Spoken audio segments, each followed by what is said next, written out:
Hey everyone, thank you for visiting my blog. This is Clifton Saunders, the branch manager here at Amcap Mortgage and the team leader for the Clifton Saunders mortgage team. Today we're going to be talking about now that it's 2018 and you bought a house, now what? Or I haven't bought a house and now what? So we're going to go through both of those right now.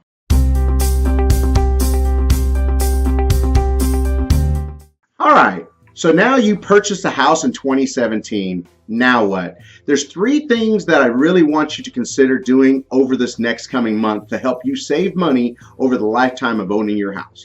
First, you need to make sure that you get on out there and file your homestead exemption forms. We're going to include links down below so that way you can file it in your county that you purchased in. So make sure you watch out for those. Filing your homestead generally is going to help you save up to 20% off your taxes. If you don't file them now, file it now, you may have an increase in your taxes at the end of the year, and it always surprises people around next holiday season. So make sure you get that done. Number two, generally, a lot of people don't know about that they can protest their property values. There's a company I've used for the last 15 years, and their name is O'Connor Associates, and I'll include their information down below as well. It's a great company that you use to protest your values of your home all the time.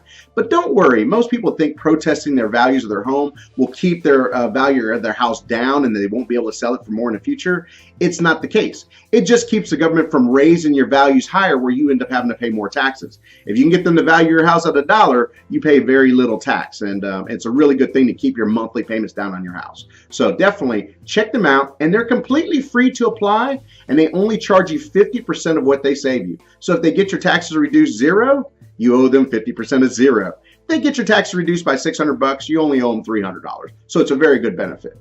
Number three, it's tax season, so guess what? All of you who have purchased a home, don't forget you need to take your HUD-1 or your settlement statement or the CD closing disclosure over to your tax preparer, because there are some charges on there sometimes that you can write off on your upcoming tax return. Plus, you can also take the mortgage interest deduction that you've been paying interest on your property every year. And if you're one of the lucky ones that we help to get a mortgage credit certificate program, don't forget that's a program that will give refunds 30 to 40% of your interest that you've paid on your home over the past year. For the life of your mortgage, you can claim that on your tax return to hopefully get up to $2,000 back. So don't forget to tell your tax preparer about that program so that way you get those benefits. All right, so those are the three tips for those buyers who bought last year. Make sure you follow them, and some of the information is below. All right, guys, say you weren't one of the ones who bought a house in 2017, but you want to make it happen in 2018.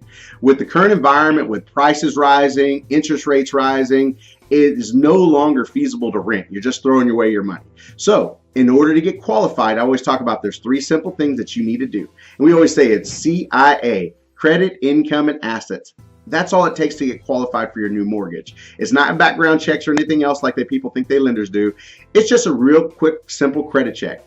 Most lenders will do loans down to about a 580 credit score, but of course, the higher the better. So maintain good credit at the beginning of this year and start planning for your future.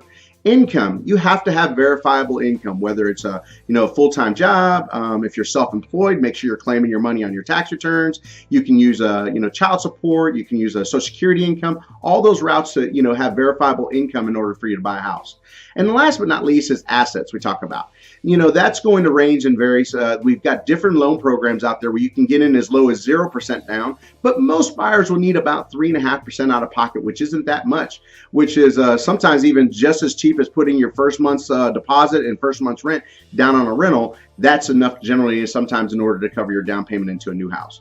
And there's various programs to help you with that as well. So three simple things to get you in 2018. So I hope to see you at the closing table in 2018 and let me know if there's anything I can do to help. Thank you again for watching my short video here, and I appreciate you. If you can, do me a huge favor. Forward and share this video with anybody you think that we can help in 2018 purchase a home, whether you're thinking about buying, refinancing, or investing in real estate. We'd love to help. As always, you can reach me at my office at 281-930-7775, and I'm looking forward to seeing you in 2018.